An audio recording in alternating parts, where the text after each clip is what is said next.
Assalamualaikum warahmatullahi wabarakatuh. Materi pertama di pembelajaran fisika itu adalah besaran dan satuan. Kalian sudah pernah mendapatkan materi ini di SMP, jadi kita ingat-ingat kembali ya. Kita cari tahu dulu definisi-definisi dari besaran dan satuan. Besaran itu adalah segala sesuatu yang dapat diukur dan dinyatakan dengan angka serta memiliki satuan.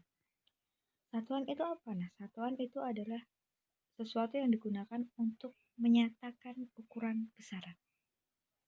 Besaran sendiri itu dibagi menjadi dua, yaitu besaran pokok dan besaran turunan.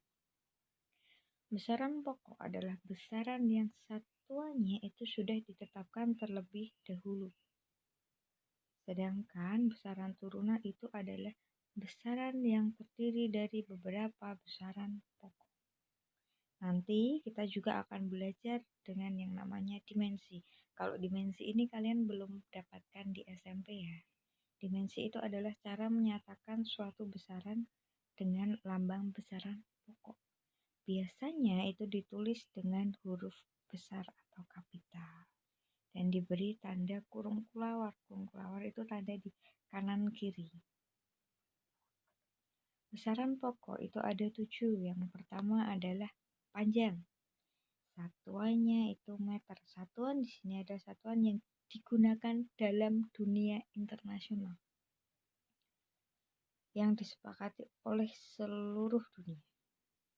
Besaran yang kedua ada massa. Satuannya kilogram. Waktu satuannya sekon, suhu Kelvin, kuat arus listrik ampere, intensitas cahaya kandela, jumlah zat mol. Nah, dimensi untuk panjang itu adalah L besar. Dimensi massa itu M, waktu T, suhu theta, kuat arus I, intensitas cahaya J, dan jumlah zat M. Hanya ada 7 ya besaran pokok itu. Besaran turunan itu ada banyak. Selain ketujuh besaran pokok itu, maka dia adalah besaran turunan. Contohnya ada luas, volume, kecepatan, gaya, tekanan, usaha, daya, kalor jenis, dan lain-lain. Nah, luas itu memiliki satuan meter persegi, dimensinya L kuadrat. Dari mana kita bisa menentukan dimensi ini nih? Kalian pasti melihat gambar di sini itu terlalu rumit. Kenapa luas itu L pangkat 2? Kecepatan L T pangkat min 1. Percepatan L T pangkat min 2. Yuk kita pelajari cara mencari dimensi. Yuk kita cari tahu dimensi dari beberapa besaran turunan. Contoh yang pertama itu adalah dimensi dari luas. Kita tahu rumus luas adalah panjang dikali dengan lebar. Satuan panjang adalah meter dan satuan lebar adalah meter. Maka satuan luas adalah meter persegi. Untuk dimensinya adalah L dikali L, yaitu L pangkat. Contoh yang kedua itu ada kecepatan, di mana rumus untuk kecepatan adalah jarak dibagi dengan waktu. Jarak itu satuannya meter dan waktu satuannya sekon. Dimensi untuk jarak adalah L besar dan dimensi untuk waktu adalah T besar. Maka dimensi kecepatan adalah L per T pangkat 1. Namun penulisan untuk dimensi itu harus satu baris. Sehingga T pangkat 1 yang berada di posisi bawah itu kita pindah luas ke atas menjadi pangkat min 1. Jadi dimensi untuk kecepatan adalah LT pangkat min 1. Contoh yang ketiga ada percepatan dengan rumus P per T dan satuannya adalah meter per sekon pangkat 2. Nah, kalau kalian bingung mencari dimensinya, kalian bisa melihat satuannya dulu. Meter satuan dari panjang yang memiliki dimensi L dan sekon satuan dari waktu yang memiliki dimensi T, sehingga dimensi untuk percepatan adalah R per T pangkat 2. Kita pindah ruas T pangkat 2 di posisi bawah ke atas menjadi LT pangkat min 2. Begitupun cara yang sama dilakukan untuk mencari dimensi pada satuan-satuan yang lain. Contohnya ada gaya. Gaya itu kan satuannya kilogram meter per sekon kuadrat. Nah, kilogram kita rubah ke dimensi menjadi M besar, meter didimensikan menjadi L, dan sekon pangkat 2 dimensinya adalah T kuadrat. ml per T pangkat 2 itu adalah dimensi dari gaya. Kita gunakan penulisan yang benar menjadi mLT pangkat min 2. Yang berikutnya ada usaha. Usaha itu satuannya kilogram meter kuadrat per sekon kuadrat. Nah, kilogram kita rubah jadi M, meter pangkat 2 itu L pangkat 2, per S kuadratnya menjadi T kuadrat. Sehingga dimensi untuk usaha adalah ML pangkat 2 T pangkat min 2. Nah, yang contoh terakhir ini bisa dipelajari, bisa dilihat sendiri ya.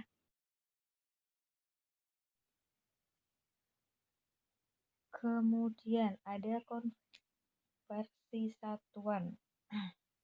Konversi itu artinya merubah. Jadi konversi satuan itu adalah merubah suatu bentuk satuan ke dalam bentuk yang lain. Kita tahu panjang itu memiliki satuan internasional meter. Padahal panjang itu bisa gunakan satuan milimeter, sentimeter, kilometer, dekameter, dan lain-lain. Bagaimana cara mengkonversi? Kalian sudah pelajari ini di SD.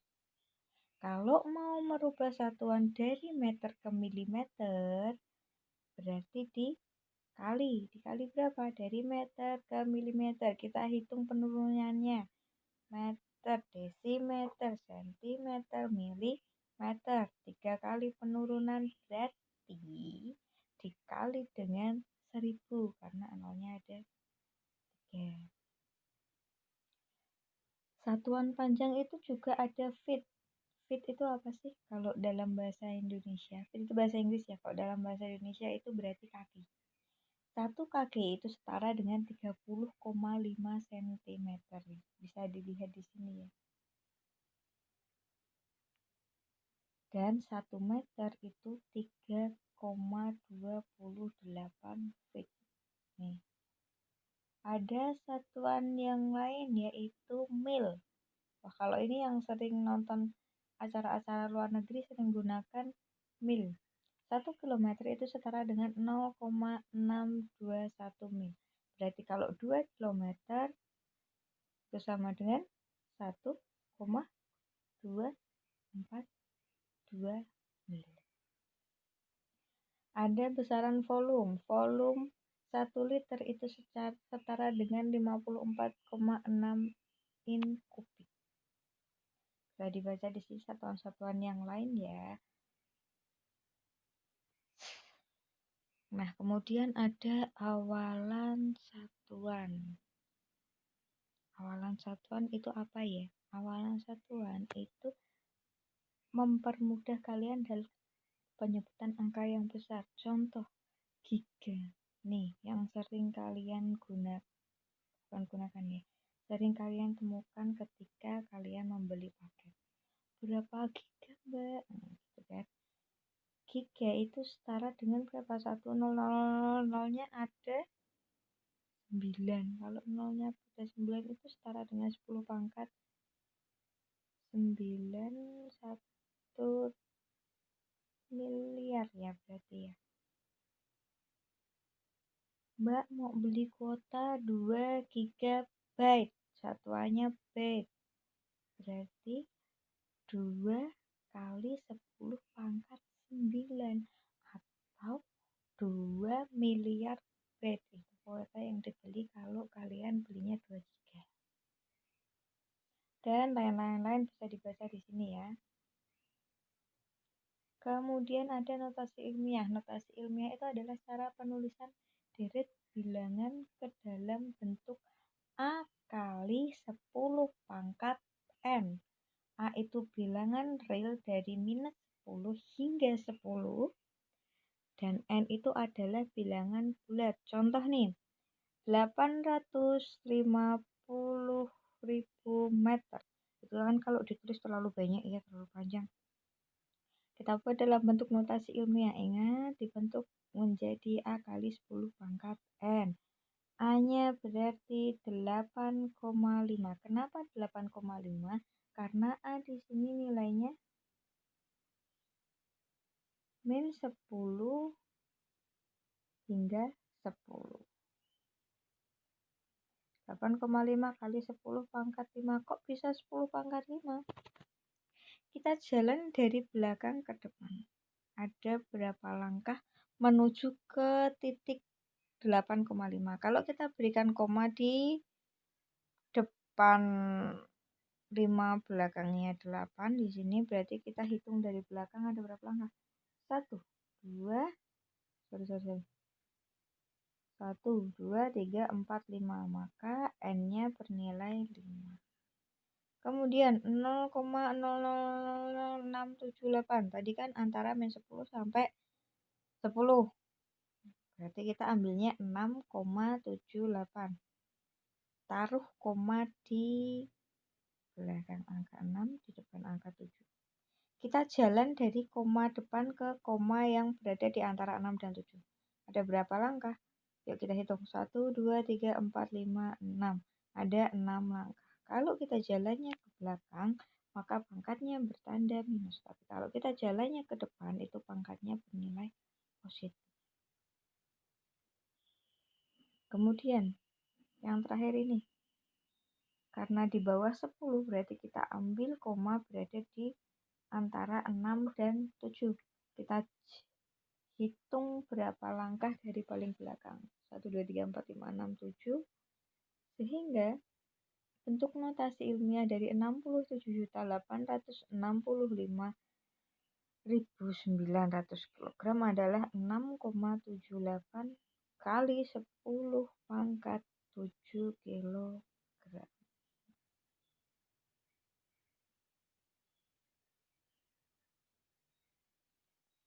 Kemudian kita masuk ke aturan angka penting. Angka penting itu adalah angka yang nilainya diyakini dalam pengukuran. Terdiri dari angka pasti dan angka signifikan atau angka taksir.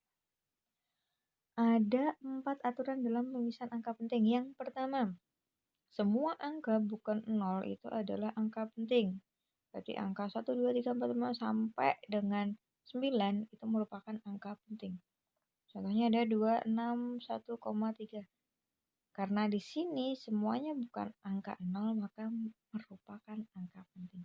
Jumlah angka pentingnya ada 4. Aturan yang kedua, semua angka 0 yang terletak di antara angka bukan 0 itu adalah angka penting. Contoh yang kedua, 83,0006. Memiliki 6 angka penting. Kenapa? Karena 0 yang di antara koma ini merupakan angka penting. 8,3,0006 semuanya ada angka penting. Kalau misal kita hilangkan 6, nilainya tinggal 83,0000, maka hanya memiliki 2 angka penting. Aturan yang ketiga, angka 0 di sebelah kanan tanda desimal dan di sebelah kiri tanda desimal itu bukan merupakan angka penting. Contoh, 0,000609 hanya memiliki 3 angka penting karena 0 di kanan dan kiri desimal itu bukan angka penting. Yang terakhir, angka 0 di sebelah kanan tanda desimal dan mengikuti angka bukan 0 adalah angka penting. 3,20 memiliki 3 angka penting karena dia berada di sebelah tanda desimal dan dia mengikuti angka bukan 0, mengikuti angka 2 ya. Jadi ada 3 angka penting. Terus bagaimana menghitung angka penting pada penjumlahan dan pengurangan serta perkalian dan pembagian? Contoh ada bentuk penjumlahan nih, 85,6 ditambah dengan 13,21, hasilnya adalah 98,81. Nah, yang diambil adalah 98,8. Dia hanya memiliki satu angka taksiran, yaitu 8. Kalau di perkalian, hasil perkalian bla bla bla bla bla itu 1,23 dikali 1,23 kenapa ini hasilnya 1,5, hasilnya 1,845. Itu hanya memiliki dua angka penting, yaitu 1 dan 8. Masuk ke pengukuran. Pengukuran itu adalah membandingkan suatu ukuran dengan menggunakan alat ukur. Pengukuran itu kadang ada ketidakpastiannya karena faktor keterbatasan alat ukur. Alat ukur panjang. Alat untuk mengukur panjang contohnya itu ada mistar, ada meteran, ada jangka sorong, ada mikrometer skrup. Kita mulai dulu dari mistar. Mistar kita sudah mainnya dari TK, walaupun TK belum tahu cara menggunakannya ya. Hanya bisa digunakan untuk menggaris-menggaris. Mistar itu memiliki ketelitian 1 mm. Dapat digunakan untuk menghitung panjang, lebar, atau tinggi suatu benda. Kalau kita menggunakan mistar sebagai alat ukur, jangan dibaca dari kanan atau kiri penggaris, tapi dari atas, karena nanti akan mempengaruhi hasil pengukuran. Kalau kita dari atas, itu terlihat tepat nilainya, tapi kalau kita dari samping kiri, akan terlihat sedikit menyempit, dan kalau kita lihat dari kanan itu sedikit melebar. Bisa ya menggunakan mistar sebagai alat ukur? Kalau belum bisa, minta diajarin adiknya yang masih SD. Kemudian ada jangka sorong. Nah, alatnya itu bentuknya seperti ini. Dia terdiri dari rahang atas, rahang bawah. Biasanya juga untuk digunakan mengukur tinggi, lebar. Dia memiliki ketelitian yang lebih kecil dari mistar, yaitu 0,1 mm. Cara menggunakannya, nih putar di bagian kiri pengunci, karena ada skrup pengunci di atas ini kan. Nah, itu diputar dulu supaya longgar, kemudian digeser ke belakang, lalu masukkan benda di antara rahang ini. Ada rahang tetap rahang bawah, kemudian dipaskan dulu.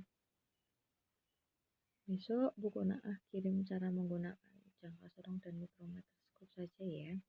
Kalau kita bayang-bayangkan kok rada susah. Untuk diketahui saja ya. Kemudian cara membacanya seperti apa? Nanti ketika kita menggunakan jangka sorong, maka hasil gambar pengukurannya seperti ini. Pertama, kita perhatikan dulu angka yang dilewati oleh angka 0. Kita lihat di bagian atas. Yang bagian atas itu adalah nilai skala utama, dan yang di bagian bawah ini nih skala utama nih. Yang di bawah ini adalah skala nonius. Pertama kita perhatikan dulu nilai 0 di skala nonius. Kita tarik garis ke atas. Kalau kita tarik garis ke atas, berapa nilai yang ditunjukkan? Di depan ini angka 2. Kalau di atasnya 0 berarti 2,7 ya, belum sampai ke 2,8 ya. Diperoleh skala utamanya adalah 2,7 cm. Kita rubah dulu ke milimeter karena turunnya 1, berarti 2,7 dikali 10 hasilnya 27. Skala noniusnya kita cari yang berhimpitan dengan skala utama atau yang segaris lurus dengan skala utama. Di sini yang berhimpitan ada di nilai depannya 5 ya, berarti 6.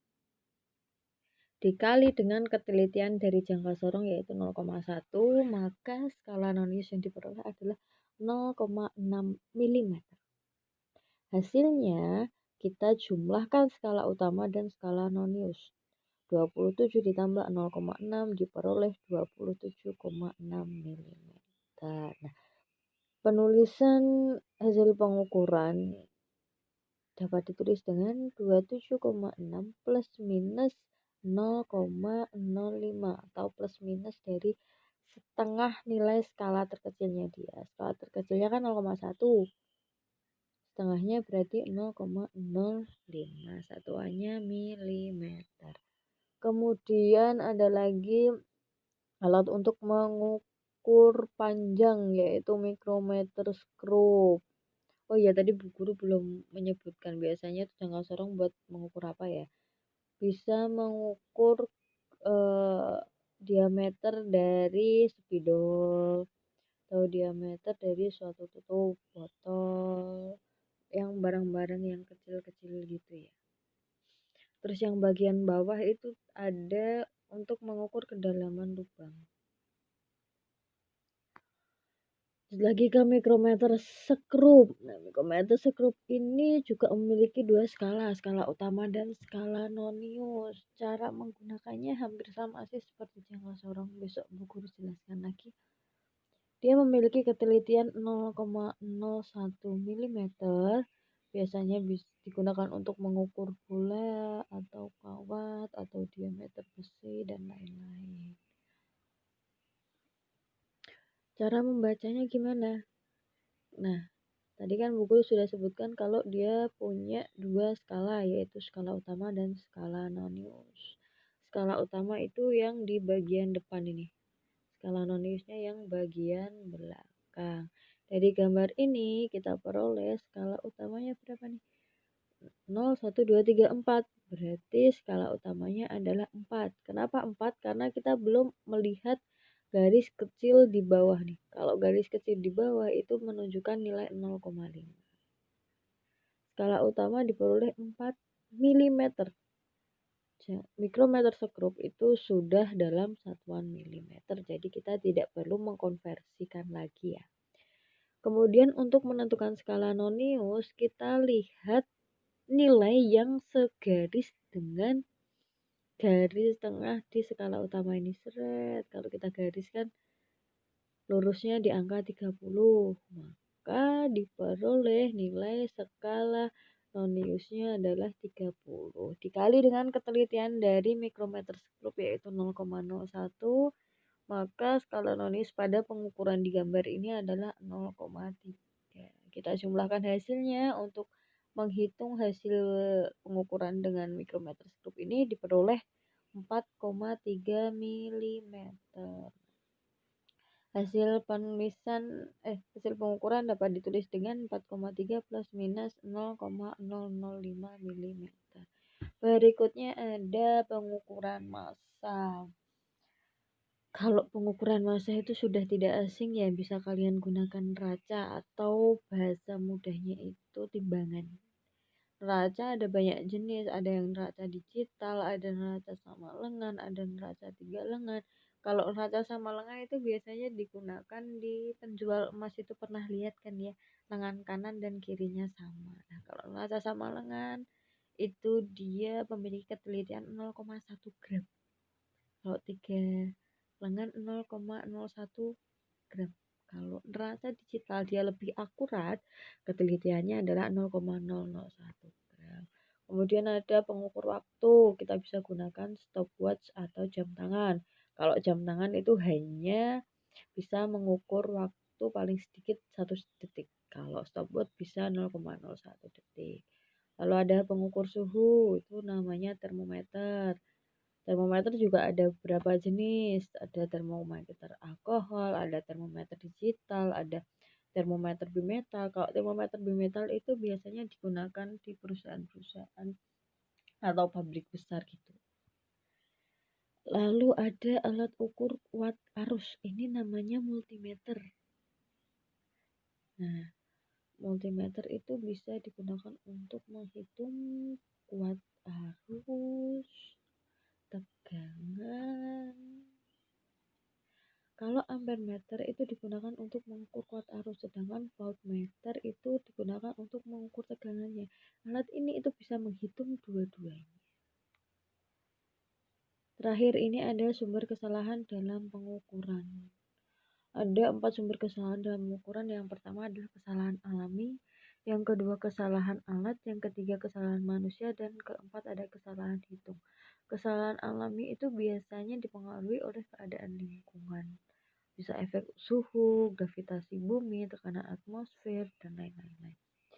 Yang kedua adalah kesalahan alat.